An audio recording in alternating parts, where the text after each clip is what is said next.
curious to serious, how to kickstart a meditation practice and why you should, with special guest Reverend Mark Thomas. Want to go deeper? Then you're in the right place.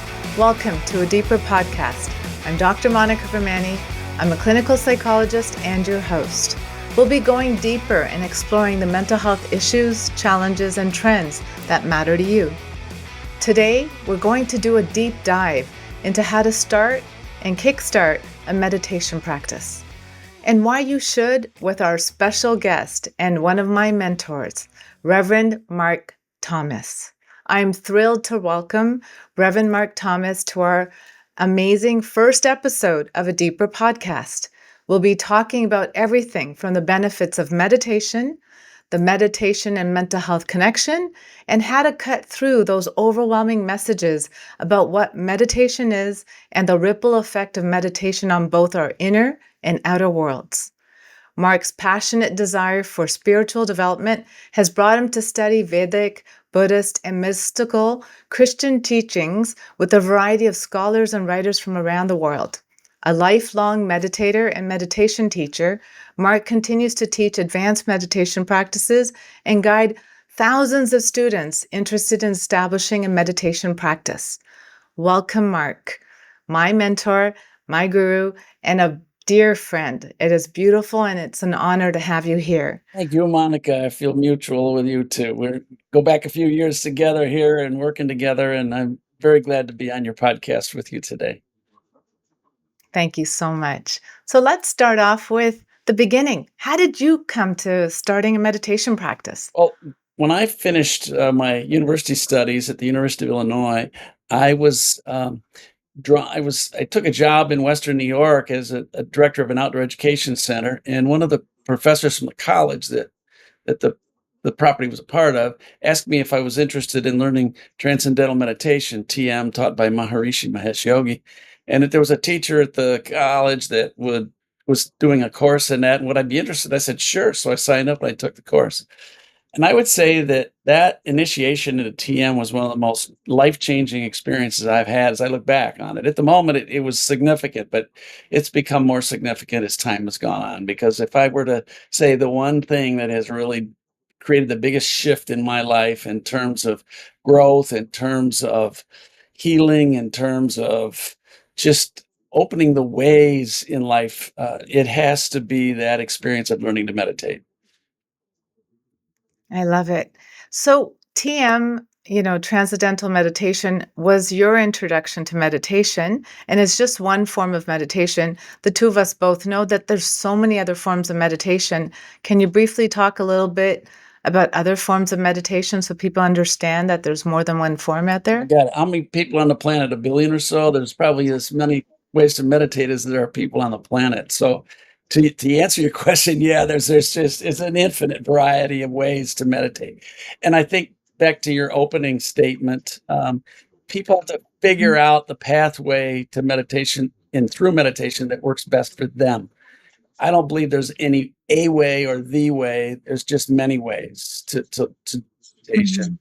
And the key is making it bite-sized enough and manageable enough in your busy lifestyle or whatever's going on in your life that it really can work for you to get the benefits that meditation on a regular basis provides you. Mm-hmm. The other key is, I guess, doing one thing with complete presence. I don't think people understand what meditation is. Do you want to speak a little bit so that people understand the concept of why we meditate? What meditation can do for you is get you to the inner quiet. There is an inner quiet deep within each of us that sometimes folks get a chance to visit, but people that meditate regularly hang out there a lot. And it becomes the norm. It brings that silence, that deep pool of silence up, and you walk through your day with it. And that steadiness, that evenness is there, and it helps you move through your days. It reduces stress. It eliminates fatigue. It helps you manage relationships. It helps you get a clear vision for direction in your life. Those are some of the benefits you get from a regular practice of meditation. There are, as I said, there are many ways to do that, but it's the way to get the best benefit, I believe, from meditation is to get in and bring that pool of silence up that's underneath. And so you're walking in the world, but you're not. There's an old expression from sacred texts: it's being in the world, but not of the world, not bogged down by the world, but you're enlivened by being in the world because you're coming at it from that unbounded place of that stillness within. So, the one thing I found even when I was younger and I started meditating, and I was exposed to meditation at age 10, was when you're feeling good, you stop doing it. And then when you feel like there's suffering and turmoil and stress and anxiety, you go back to it as a way to kind of find that peace amongst the noise. Can you talk a little bit about this procrastination or lack of motivation or lack of discipline that comes with meditation? And it's taken me so many bounces in my own life to go in and out before I got disciplined to say, this is one you don't sacrifice. This is a part of your daily routine. Yeah, I would say that it's people's expectations of what meditation brings has to be discussed a bit here. Mhm. And so I'll delve into that a little bit. Uh, the meditation, one of the worst things people can do is start evaluating their meditations while they're in the meditation. It's like trying to be Mhm. subjective or objective about a totally subjective experience. It doesn't work. It never has and never will. So people start thinking, well, I should have this happen during the meditation or that happen in the meditation. And you know what? As soon as you're in that, you're popping yourself right out of the meditative process. So you need to be able to do your evaluating before you go into a meditation and do the evaluating Mhm. when you come out. And I'll talk about that for a minute. The way Yeah. in, most important things you can do in establishing a meditative practice and maintaining it is do a self-check before you start. Where am Mhm. I before I sit down to meditate? Am I stressed? Am I harried? Am I tired? Do I have aches? Do I have pains? Do I have tensions in my body? Do I have things that are just not working well for me? And that is one of the most critical things that people need to do on the front end is, okay, this is where I am now. Then start a meditative process. And when you come out the other side of it and you get up and start moving around, then ask yourself those same questions again. Where am I now? And that's when you can make an objective evaluation as to how the meditation has benefited you. See, I think a lot of the reason people stop meditating, as you mentioned, is because they lose track that there is a benefit and Mm. they Oh, don't that's a feel the benefit. But that's up to them. You've got to start with the process with a self-evaluation on the front end and an assessment and say, yeah, this is where I'm at. And I feel kind of I'm a little stressed today. I'm a little harried. And things are rough at work. Things are family tugs and things going on. I just need a break from it for a while. So I sit down, I meditate. Maybe my mind settles, maybe my mind doesn't. And we'll get into that in a minute. But on the other side of the meditation, when I get up and walk around and go, yeah, I'm feeling a lot better now. I have that stillness and it's walking with me. It's going with me into my day now. And I can manage these things better than I was managing them before. And so that's what I think is one of the most important things people can add to whatever meditative practice they're doing is so they're not Mhm. evaluating it during the meditation itself, which pulls them right back to the conscious awareness, right out of that deep pool of stillness within. That makes sense. Can we talk as a long-term meditation practitioner as well as, someone who meditates daily himself? What are the benefits of meditation? Can we outline that specifically for our audience today? First of all, everybody that has read up on meditation will know that it reduces your stress loads. Yeah, and to describe Mhm. some of how that's possible.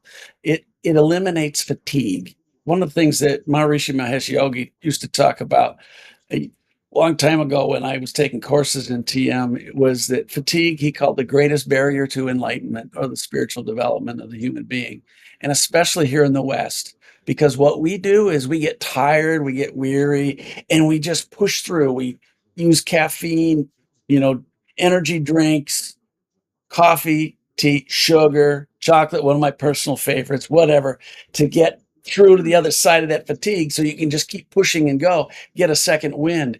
But what that does is that fatigue builds up in our nervous system and it starts to impede the flow of the nervous system's natural pathways, if you will, neural pathways. And when you stop, and you take a break when you stop, and if you meditate or if you need a nap in the afternoon or whatever you need to get some of that fatigue level down, it completely releases your nervous system from taking what I would call, I grew up in the Midwest, the long way around the barn to get where you need to. Mhm. It just makes it so much easier. The flow is easier in life, and you have less things then that are wearing you out or stressing you up, and you don't react to things so deeply, as you would if you weren't meditating. So those are some of the key things I think that make a big difference. Can we talk about some of the benefits beyond our own selves that other people around us would benefit Yes. from? Because when you're in pain, you spill over onto others, and when you're health, there's a ripple effect. We do meditation for our health, but there is a benefit to the world outside of us. What would those My be? goodness, yes. One of the things that we learned from Maharishi Mahesh Yogi was that what they call the 1% effect in the TM movement.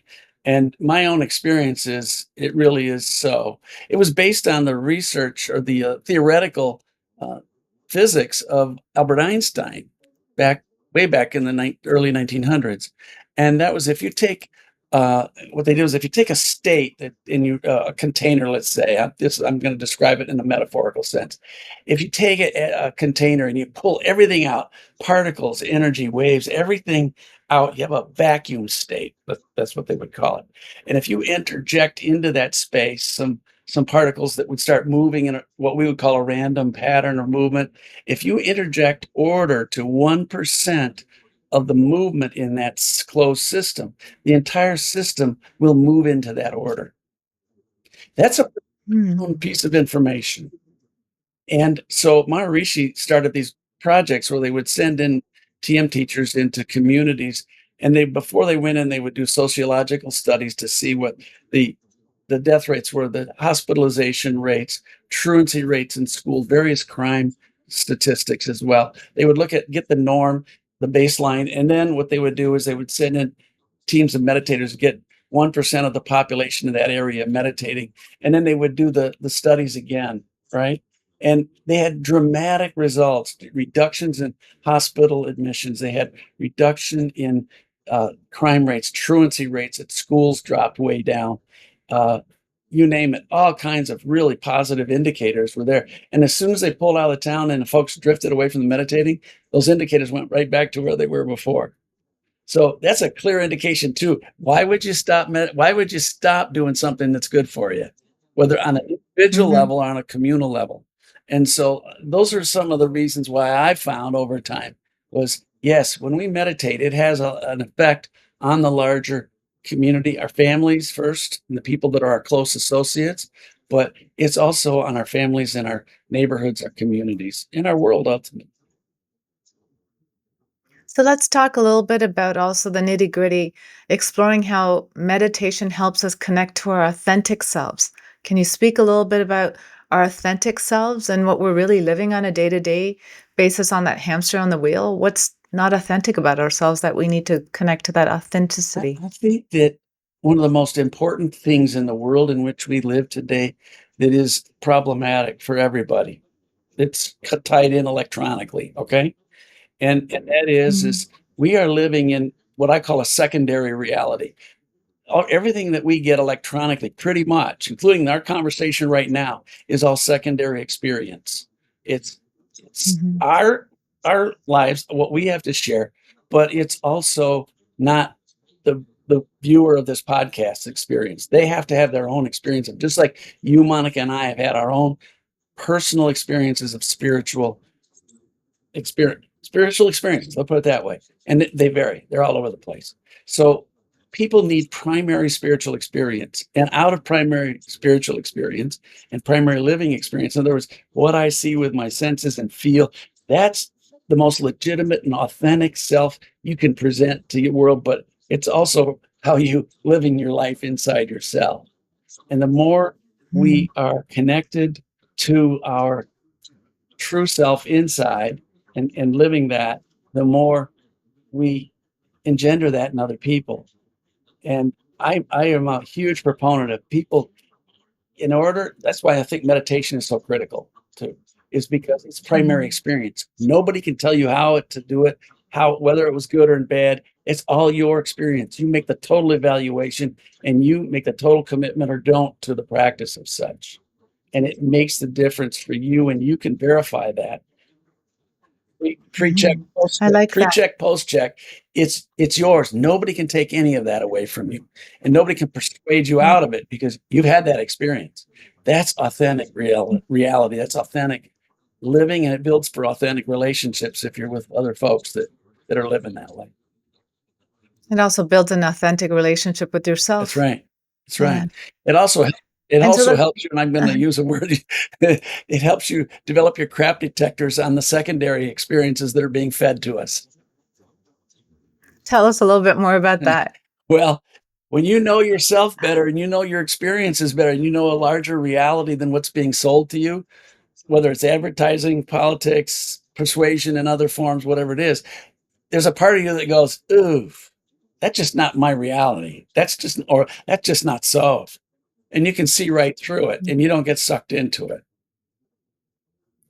Yeah, definitely feel more aligned with your truth and allow yourself to align with where you need to go and what your next steps are without letting that world of Maya or those external forces take you away from it. That's the one thing I've learned Yeah. myself. So let's talk about that increased self awareness and presence. Mhm. What are the benefits of having increased self-awareness and benefits that come with that complete presence with you really being authentic to yourself? Because as much as we like that feeling, it does make us also isolated from the herd out there.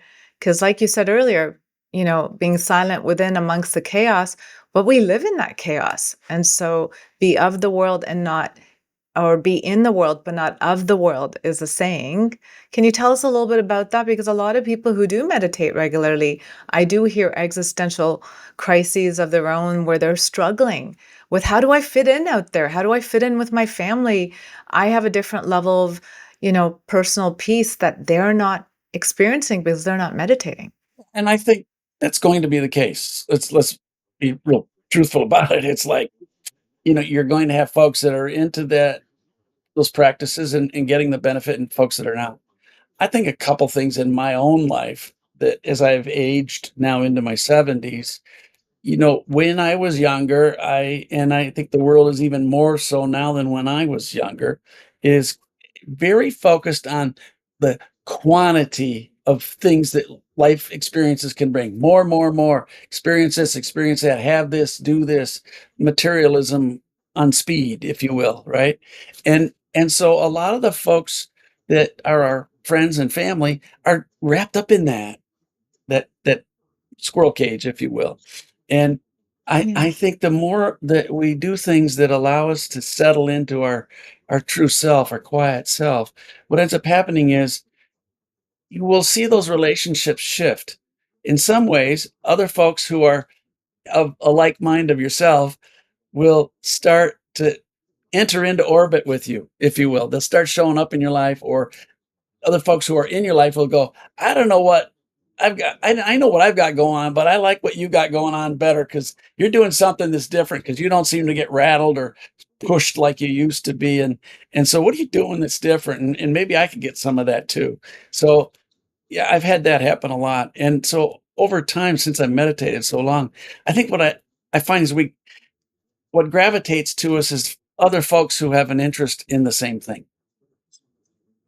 Yeah, and I feel the tribe shows up. Like there's Maya Angelou says, take charge of the energy in your space. And that's, what you watch on TV, who you spend time with. But I thought I had to go out there and find my tribe. What I found is the more I was in the silence, I just showed up on a path where the tribe just showed up. And so magically, when you're in alignment with yourself, the right people align and the right circumstances align and the right job aligns and the right people come up and the right hobbies, interests, and groups show up. So the tribe actually shows up in your path when you're more in alignment and Can't presence. say it better than you just did. It's exactly what happens. We are here to find fulfillment in life. That's really critical. And everybody has to find that in their own way, in their own path, their own walk. And I think meditation simply is an enhancement that helps you get to that alignment. I think that's what the great benefit that it is. And like I said, because there's so many ways to do meditation, some people can't sit still. They need to move. So Tai Chi, Qigong, Sufi dancing, um, runners get into the zone, if you will, as well. Long distance runners, they get into that Yeah. space. So there's just so many, many ways to get there. I prefer, and my life's been committed to sitting down and being still and using the mind to help you get to that quiet. But that's only one way, and it works for me. But I've known so many people that do it through movement as well. Yoga, another great Yeah. yoga posture. The key is doing one thing with complete presence, and whether that's golf and you're following a bar for like 9 hours or 10 holes or 18 holes, or it's, photographers with their cameras, they call it the pocket. So, the more I realize is everybody in art and in poetry and dance and sports, you are sometimes in that zone and you are meditating, but it's an active form. But the silence brings a different stillness. Do you want to talk a little bit about the silence and stillness and the need for it? Because I know you teach classes on stillness You know, nowadays. I have for a long time. Um, Yeah, I don't think it's an either or. I think it's a both and. I think one enhances the other. Okay, I think that you can do art, you can do writing, painting, music, song, instrumental, um, and then the more movement, larger athletic movement things we just mentioned. Any number of those ways, but I think the sitting and being still can be an incredible adjunct to the stillness that you get in those movement forms, and vice versa. I think it works both ways. And there is an energy that comes forth with the stillness. Like I read somewhere once that 20 hours, 20 minutes of silent meditation and stillness equals to 4 hours of sleep. Like you feel rejuvenated and refreshed, which both of us have experienced. But I do see a truth in that. There is tremendous truth in that.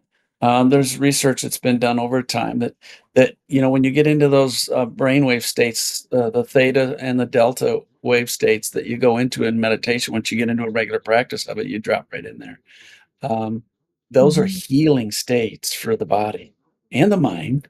It's all one, and so yes, it truly is, and it carries forth on all dimensions. It's a very holistic effect. It doesn't just affect one area of your life, it affects across the whole spectrum of your life. So I deal with a lot of patients with mood anxiety, high stress, and traumas and burnout nowadays post pandemic. Can you speak a little bit about how meditating helps people with those conditions of anxiety, self-doubt, fear? Yeah, I think that they are well suited for it, quite frankly. I think, and I've worked with a number of people over time who have been in that exact circumstance that you just described. Any one of those. Burnout is a big one. And trauma of some certain lower levels of trauma, not heavy trauma, needs other things, but depression, anxiety, those kinds of conditions that we often people see people go through, and sometimes ourselves. I think that meditation is a very uh, useful tool, along with psychotherapy, along with sometimes drug therapy and psychotherapy. I don't think it's the panacea. I think it can give people strength from within that they need, and it can help them, if you will, unload some of the burdens that they carry, whether it's shame or guilt or suppressed angers or whatever. And sometimes that stuff surfaces when you do a meditative practice on a regular basis, sometimes that stuff starts to surface because it's moving out of you. It's not new business, it's old business coming up and out. And you're releasing that. Sometimes those stresses that are stored and fatigues in the body have emotions attached to them. And that's where I'm a firm believer in the work that you're doing, Monica, and other in your profession, who can be that place where people can voice those feelings, voice and structure a way to heal those things that are suppressed down within. And I think meditation at times does surface those things, because that stillness is a major contrast to some of the other stuff that's rattling around inside of us, right? And so when you see that contrast and you go, wow, I don't want to carry that anymore. And that may be the time you need to seek professional help, like you, psychologists, social workers here in the United States and other places do professionally to help people move through various processes, whether it's cognitive therapy or other kinds of therapies. There are so many out there nowadays that are very effective at helping people move through things. So to me, it's a piece of a puzzle. It's not a panacea. Mhm. So you're a seasoned meditator and a teacher. Could you share a situation or a time in your life where you felt that meditation practice was really valuable as a guidance for you or as a healing tool for you during a difficult time? Yeah, it's easy. My late wife, Elaine, who you knew very well too, passed away in January of 2023 after a 17-year battle with ovarian cancer. She beat the odds like 3 times over, right? Most women who have ovarian cancer at the stage that it was when it was discovered in Elaine's body live no more than 5 years with treatments.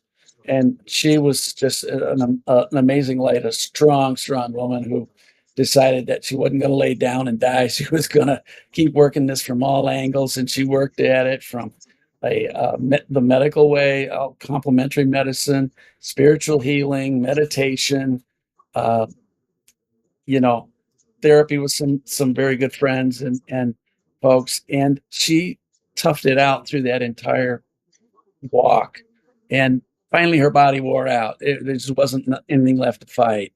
But I would say that's I think meditation was just so crucial, not only for Elaine to get through those years, but for me too.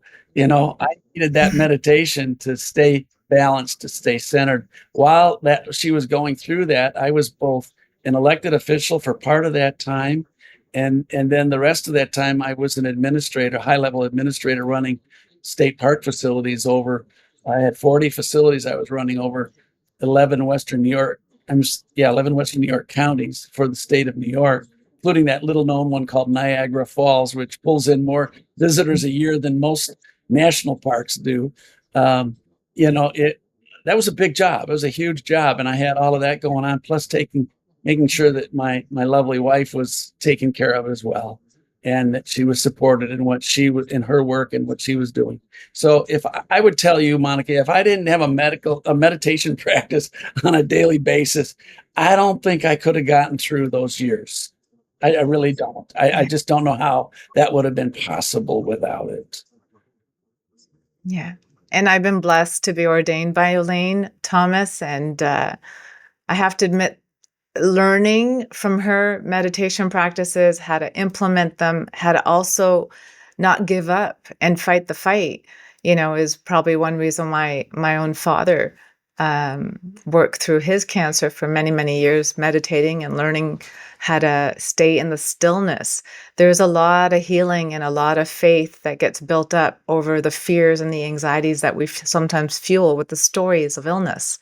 So I have to be honest, I've personally been a part of the circle during these times, and the meditation's been valuable, not only for the two of you, but for all of us as students. And being a part of that circle as healing circles, we end up providing each other healing and each other motivation to stay in the stillness. And like I said, your tribe shows up. And I think when you have other people staying the course, even if you somehow wobble into a place of doom, gloom, anxiety, stress, self-doubt, fear, not feeling good enough, you have an energy around you that pulls you right out to make sure that your faith is bigger than your fears. Man, now you just Right. quoted Elaine. I know. She's probably right here with She us. is. And the other thing I would say too that parallels this is, and the examples with your dad, which you had related to me. I didn't know your dad, but I felt I knew him through our conversations, yours and mine. And that is he was a daily reader of the Bhagavad Gita. He loved the Yes. Gita, one of the sacred texts of India, and he was it was an anchor for him. It was a strength. It gave him strength. He was not he didn't go to the temples. He didn't actively go out and have an active what people call congregational or communal religious or spiritual life, but he had a profound spirituality that was based on his reading and appreciation and meditation and the work, the study he did of the Bhagavad Gita for a long, long time. Um, I would say that that got Elaine through too, the having a spiritual walk of your own choosing, and everybody needs to figure out their way through that. And Elaine's was as a spiritualist and a medium. She found tremendous um, tremendous healing from working with other people and bringing healing to other people, also healed her in the process and kept her whole while she went through that very difficult journey. So, yeah, I would say that is also something people should build into their formula for life, so that if you have facing tough times, which we all get our turn at that, uh, you Mhm. can you can have some anchor there that helps you spiritually too. Yeah. So let's talk a little bit. You mentioned something about the bubbling up to the surface. So no matter how much and layers of work I do on myself and layers of work I see others do on themselves, we meditate, we work on ourselves, and there's always another layer to work on. And even if we're in a really good place in our life of gratitude and faith, you do still feel things bubble up to the surface. Can you talk a little bit about why things come up over and over? And let's talk about, the sorts of thoughts that bubble up to the surface that make us sometimes discouraged about life. But I guess it's a part of the process. I know, you talk about boulders in a lot of our teachings together in classes and Gita teachings. But can we talk to the audience a little bit about why things bubble up? Why is it, even if you're working on yourself and you're cleaning up your life and you're doing the disciplines, why is it out of the blue when things are coasting, another layer bubbles up? Yeah. Well, easiest way I can answer that is saying it is because you're doing the inner work that it bubbles up, not because, it's part of the process. When you're bringing more energy, more vitality, more life into your body, more energy, spiritually, physically, emotionally, mentally, that is in alignment with what you're here to do, then the things that you've accumulated along the way in your body, in your emotions and mental patterning, all that, as well as in your house, your abode, where you live or apartment. All those things that we accumulate, we end up they're like our baggage we're carrying around with us, and they make life an awful lot more work than it needs to be at times, right? So one of the things that when you start bringing more of that alignment energy in to your walk through however that's taken place, what ends up happening is the stuff that you've been carrying, it's time for it to let it go. And then some of Mm, that stuff bubbles up because you don't need it. It doesn't need to be there anymore. You don't need it inside mm, you. You don't need it around you. And so you end up with it kind of boiling off, right? Elaine used to use a great metaphor. She loved to cook, and I love to eat. So that was a good thing. And I love to clean up the kitchen. We were a good mhm, fit, right? So one of the things that she used to talk about is when you cook a pot of pea soup, right? And you had to keep skimming mhm, off the crud that kept coming to the surface, right? As the water was boiling, the more you had to skim off the crud off the top, keep skimming it off. And eventually it got to the point where you had soup and you didn't have any more of that scummy stuff left. It was all scraped off and gotten rid of. And this is kind of, she used to use that as a metaphor too of why patience is mhm. important, because it's gonna boil stuff off. It's gonna come, move it aside and let the process just continue to work. Yeah. that- That's our patience, I guess, sometimes being patient with ourselves when things bubble up to the surface, Yeah, it's easy to right? get impatient, especially in a world which wants everything yesterday. I know. Like Yeah. I want change and I want it yesterday, but maybe not that fast. Once it starts coming, oh, it maybe can slow down just a little bit. Well, it's you that's helped kick that can down the road, so you just have to keep kicking it. Can you give us some insights on the things that bubble up to the surface? What does it reveal about us and ourselves and our lives, and maybe things that we need to still work on? You just said it. I think it's things that we still need to work on, and I think if as long as we're here in a body, we have stuff to work on, and every one of us does. I do, you do, everybody I know does. There's challenges. The world that we're living in today, here in the United States, with the larger realities of what's going on in our nation, it's very troubling to many of us. And Mhm. I have a lot of dear friends who are very, very upset about what's going on in our country and how it's affecting the whole world, how it's affecting our neighbors in Canada, how it's affecting our allies all over the world. I mean, it just for those of us that are sensitive to the kinds of things that are going on and very upset about them, you could get really bogged down in all of that really easily. And I Mhm. have chosen to monitor myself and pay attention to those things in a very limited form of my day. I do a fair amount of reading, maybe a half hour, an hour in the morning and in the evening. And the rest of the day, I refuse to put my attention on those things. And where I put my attention on is doing my spiritual work. I think one of the most important things we can do today is stay connected to the people we love and help them be connected to the people they love. So the ripple effect goes out more and more and more. And the more we stay connected with each other, the more we realize that those things that are going on that are dark, if you will, that are just ugly and mean, and some people might brand it as evil. You can't put your energy and focus into that. What you got to put your focus on is what you do want, because the more that we stay focused on building the world we want in our neighborhood, our community, our families, what ends up happening is the rest of that will continue to ripple out and get larger and larger and larger. And we have to stay focused on what we want, not what we don't want. So many people are angry about what they don't want. Well, all that does is feed the things you don't want, quite frankly.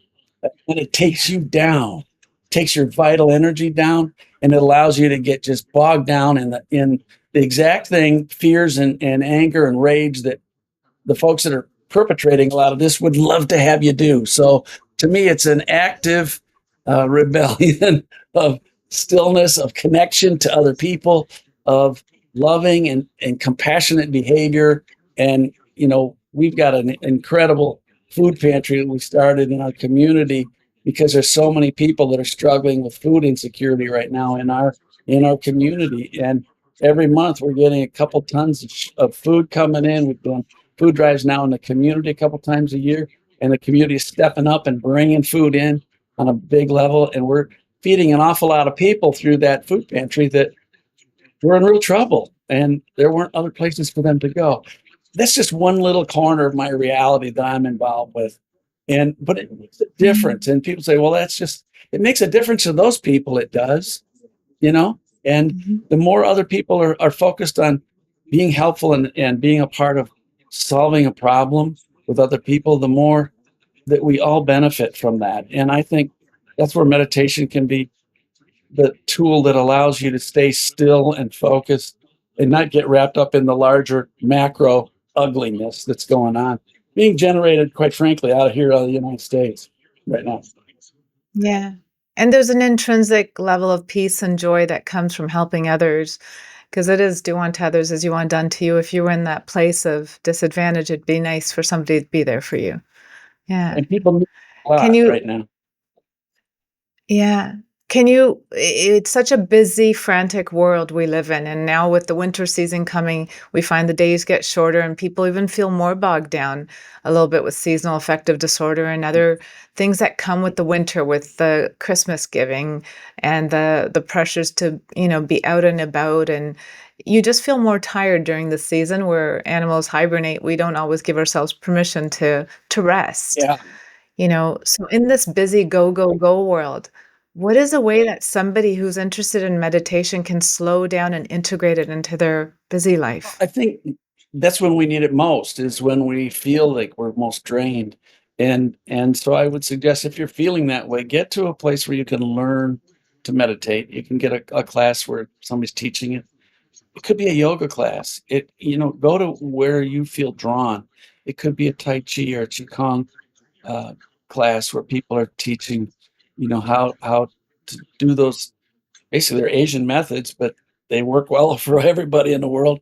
And there are other Western ways too, but I just would say if you're feeling that way, seek it out. Find a place where you can, in fact, get to some of that quiet.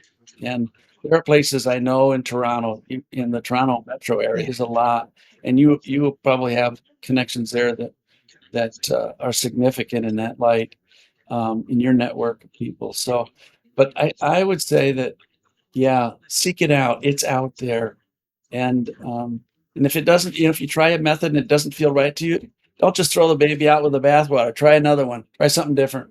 Because not, as I said earlier, there's as many ways to meditate and get to that quiet as there are people on the planet. So you just got to find the one that works for you.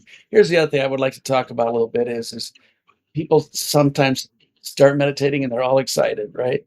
Oh, wow, so much Mhm. better. And so they go, well, I need to meditate a lot. So I need to like, dump out all this and that. No, no, don't throw the baby out with the bathwater. Don't overdo it. Oh, more is not better with meditation. Practice, like you mentioned, 20 minutes twice a day, like with TM or with other methods, 10, 15 minutes in the morning and the evening, just to help bring the stress loads down. All of that gives you that 1% effect I talked about earlier, personally, that has a global effect as well. So that I want to Yeah. suggest. The other thing is people that start meditating oftentimes stop the practice because life interferes and they think, well, oh well, I can't do this or that, and so I won't do any of it. And it's that throwing the baby out with the bathwater. They just like walk away from it. Well, little bits make a big difference. So set a program up for yourself that is manageable in the busyness of your life so that it's not Mhm. an intrusion, but it's simply something you're doing that may displace a few of our distractions, not being an Yeah. intrusion in our relationships and obligations that we all carry. And I think that that is one of the most important things you can do. Do a manageable level commitment to yourself of a practice, and then just stay with it and but do the pre-check, post-check, so you really feel the benefits, and then keep going. It also helps if you can get connected up with a group of people that are also meditating, and so you can have conversations Yeah. about the things that are surfacing or how it's helping you.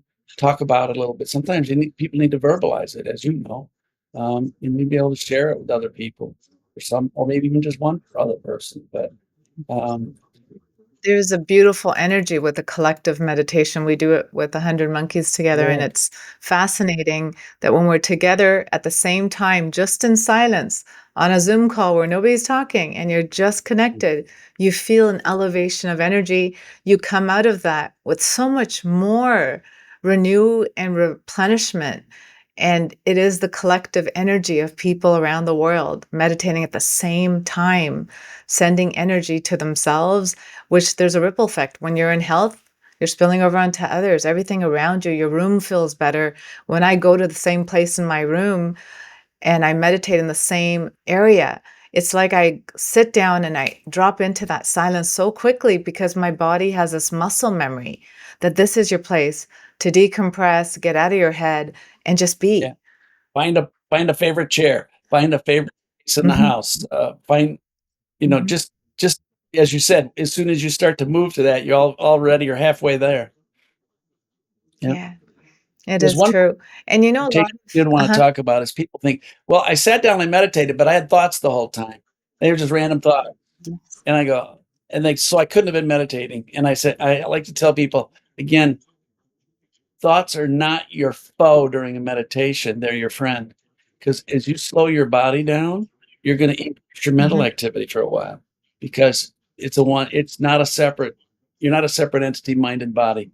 And so those things, when you slow one down, the other gets more active versa. mhm. So uh, thoughts are part of the process, and people need to realize that thoughts are a friend, not a problem during meditation. And again, if Can you talk to us a little bit about that chattery mind, that monkey brain yeah, that jumps around? Why is it people are so nervous about that? It's just the fabric of all of us. Everybody's mind jumps around. It's amazing when you do meditate and you vanish into thin air to a nice place of quiet and stillness. But most of us do always have thoughts jumping around. Do you wanna talk about the normalcy of that? Because I think people don't realize it's normal. It's very normal. It's one of the things that happens when people sit down and meditate, your brain gets busy. So, there's several things you can do. Buddhist tradition uses focus on the in and the outflow of your breath.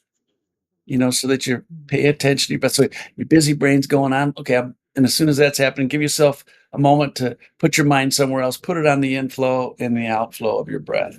It's a very powerful way to embody the meditation and to bring you to the quiet and the stillness. It literally, physically slows your body down, neurologically, physiologically, on all levels, by just paying attention to the in and outflow of your breath. And then your brain's gonna get busy again. So you go, "Okay, put my mind back on the in and outflow of my breath for a minute or 2, and then, oh, my brain got busy again." If you do that process back and forth, what ends up happening is there's a settling that does occur. And I guarantee you that if you did your pre-check and you do your post-check, and all you did was attention on the in and the outflow of your breath and let your mind go where it's gonna go, to the point where you either got still inside or you didn't, when you get up to the post-check, you're gonna go, "Whoa, that really did work. That was very helpful. I am in a better place than when I sat down." Mhm. That's a good way of saying that. And then for some people, can you talk a little bit about mantras and where that falls in when you're meditating? If you do find you have intrusive thoughts or negative memories or flashbacks pop up in your head when you're meditating, how do mantras help? How do like affirmations or mantras help to just still the mind? Mantras are a very good tool. TM is a mantra-based meditation. I still use Yeah, it. I still use the same mantra I was given in the I do 1970s, too. so, it works fine for me. Um, but what you do with a mantra is you don't just think the mantra, mantra, mantra, mantra, mantra, you go mantra thoughts, like a teeter-totter, the old-fashioned teeter-totter. On one side is the mantra, on the other side is the thoughts, and it just goes back and forth, and it has the same end effect as the breath thing I just mentioned about paying attention to the in and outflow of your breath. You're gonna have thoughts. They're going to be there. Let them be. Don't fight with them. Don't struggle with it. You just interject a mantra in, alternating with the thoughts and the body sensations or aches and pains or whatever is going on for you. Noise outside of the room, whatever's going on. We can always find stuff to put our brain and our mind upon. So just what you do with a mantra, you just interject it as an alternative thought.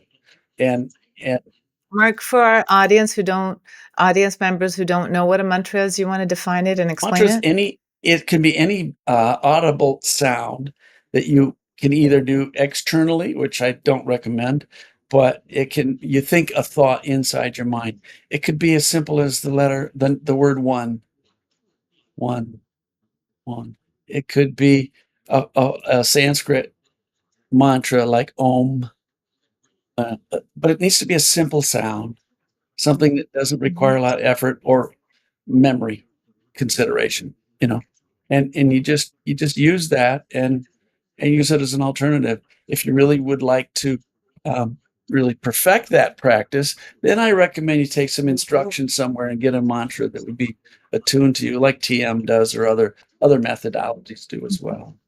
Um, they Mhm. do work. They work very, very well. It's very effective, especially if you have, as you say, the monkey brain, the busy brain, mind that just Yeah. doesn't want to shut up.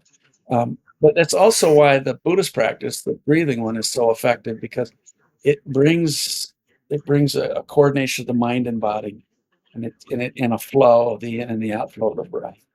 So those are two things that Yeah. I think can be very helpful. But I would want to stress in both cases, you don't jam the mind. You alternate the thoughts and the focal point of either paying attention to the breath or a sound or a mantra. Either way. Are there any negative side effects to None meditating? that I know of. I don't think so either. But what about rules? Let's talk about rules. Do we have any rules for Yeah, my meditation? Because, my ru today's I only world have is so one rule. My vibrating. rule number 1 is don't evaluate the meditation in the meditation. And I Hallelujah. tell I've been teaching that for so many years. People go, "Yeah, yeah," and they start asking me a question about something. I go, rule number 1, avoid evaluating a meditation in the meditation. All it does is put you right back up to the surface and it doesn't work, and it doesn't help you. It actually impedes the process. Mhm. No, that That's is that's my true. big. So we're not gonna And then dump the it. other is don't overdo it. There is such a thing as meditating too much.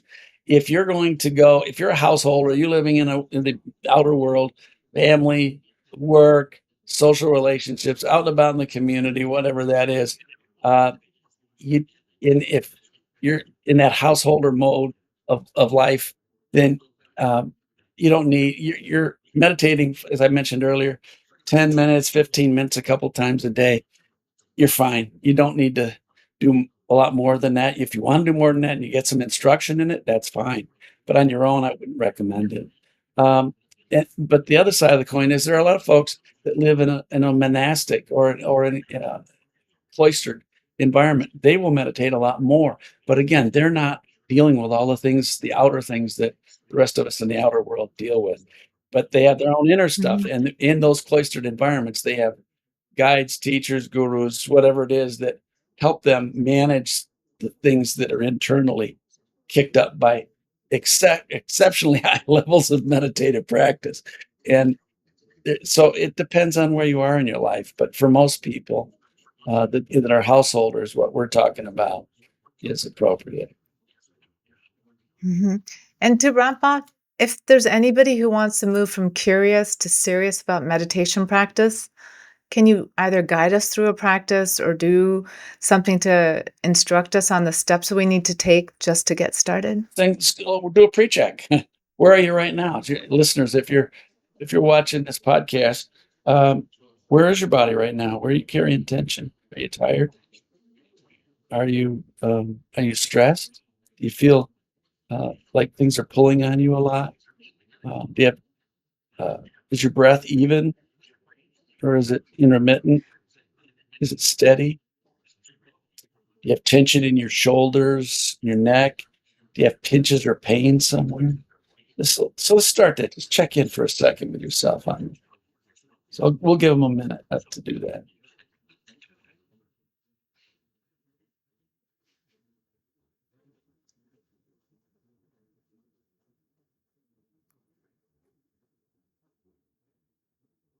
Okay, that's good.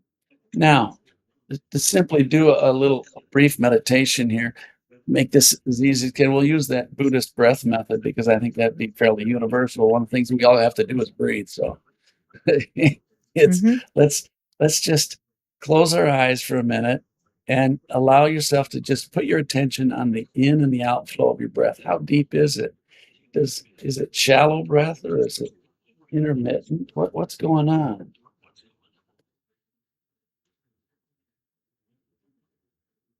Okay, good. Now, the next thing I'm going to have you do is increase your breath so that your belly comes out, what I call the Buddha breath. The let your belly extend because your abdomen is pushing down so far.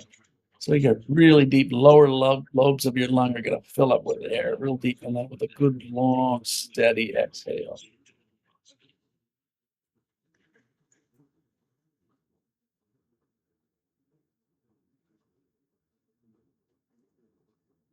Do that a couple more times.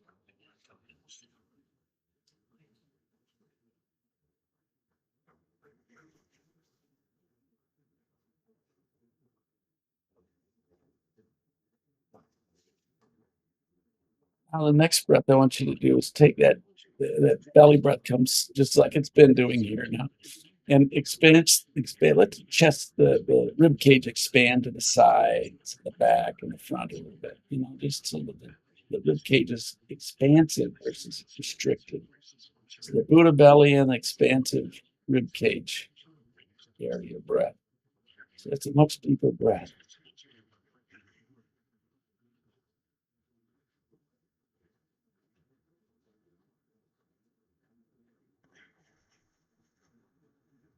The third part of this breathing exercise, you have two lobes in your lungs on both, one on either side that press up. When you inflate them, they press up on your collarbones.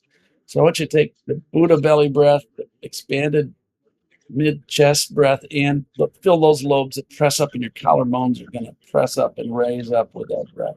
So you're getting a massive breath. Long, steady exhale.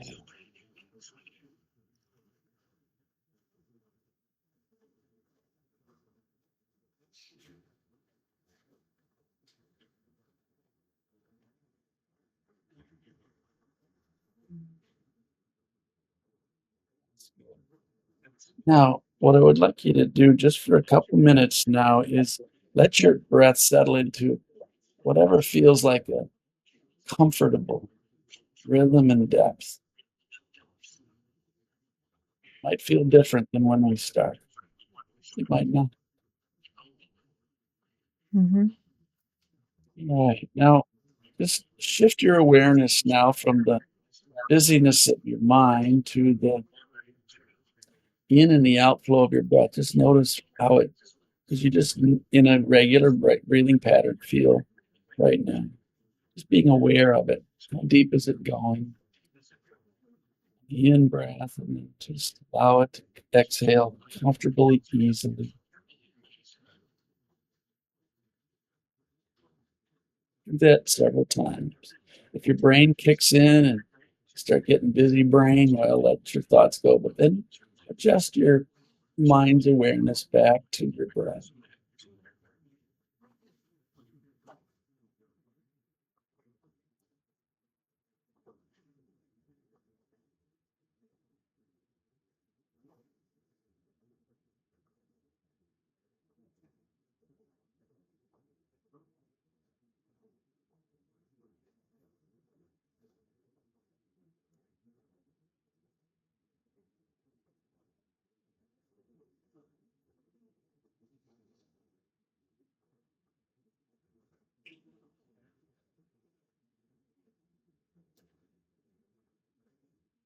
I would invite you to bring your awareness back to where you're sitting, the room you're sitting in, paying attention to the room you're in, what your eyes see, what you what you feel under the seat that you're sitting on, the seat that you're sitting on, where your fingers and toes are, your hands, and just kind of just allow yourself to bring your awareness right back here to Monica and myself in our conversation. And I want you to now do the post check. What feels different? Some of that tension release, some of it shift. Now, we're only doing about a 2 or 3 minute meditative process here. So this is not like going a full 10 minutes or more to have the larger effect. But you should have even some benefit from what we just did. And if you don't, you just need a little extra time at it. Same process can be done. Mark, can you also speak about when people fall asleep doing Yeah. meditation? I would tell you that we are, again, a poor judge of what happens in meditation. Sometimes when we meditate, what ends up happening is we go into that very stillness, so deep stillness, that unbounded state that's articulated in the Eastern text, that it mirrors deep sleep, but it isn't sleep. And the only way you know whether you were asleep or whether you were in that unbounded state is when you come out. And if you come out of your meditation period and you feel groggy and foggy, you fell asleep. And that's just fine. You obviously had a need to release fatigue in that way.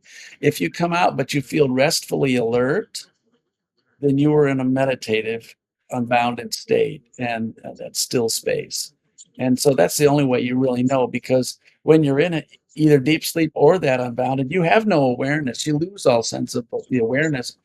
It doesn't bother you when you sleep at night, so it doesn't need to bother you as well when you're in meditation. It's just when you get up from meditation, you have this kind of alertness. There's an awareness, and you don't feel groggy and foggy like a nap can do for you, or a deep sleep. You wake up in the morning kind of like, oh, I gotta get moving here or whatever. It's a very different end result, is how you know. That felt great. And I hope all you listeners enjoyed that Yeah, too. I hope So, Mark, I'm going to have some final thoughts. What message would you love our listeners to take with them after listening to our conversation? treat yourself to learning to meditate. If you know how to meditate, Start small, but get the practice going again. This is a time of great change on our planet. If there ever was a time you needed to back into meditation or step out into a meditative practice, however you need to do it, this is now. It is a good time to do that. Yeah, and a lot of my patients like using Headspace or Calm or Insight Timer to listen to guided meditations. And I've said that's fine. At the end, just tag on 2 minutes or 5 minutes, just go in silence and breathe. It's a nice way to develop that practice independently as well in silence. I completely agree. Those are tools that can be useful, but eventually you want to evolve to the point where you need no outside thing to meditate, whether it's sound, guided meditation. Those are all great tools. They can be a help to start, especially when you're doing things on your own. Um, but I would say that you want to move towards not needing those any longer. They're kind of like training wheels are when you're riding a bicycle. You need them for a while when you're Yeah, learning how to do that, but there comes a point where you want to be on your own, and that's an yeah. important advice, I think. Thank you, thank you, thank you. I am so grateful for today's session.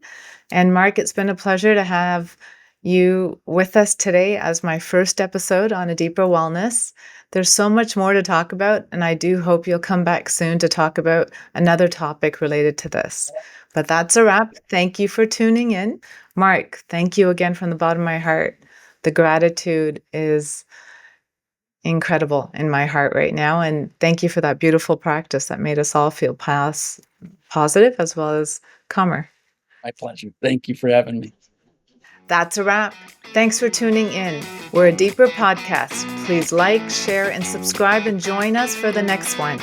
A Deeper podcast, wherever you get your podcasts.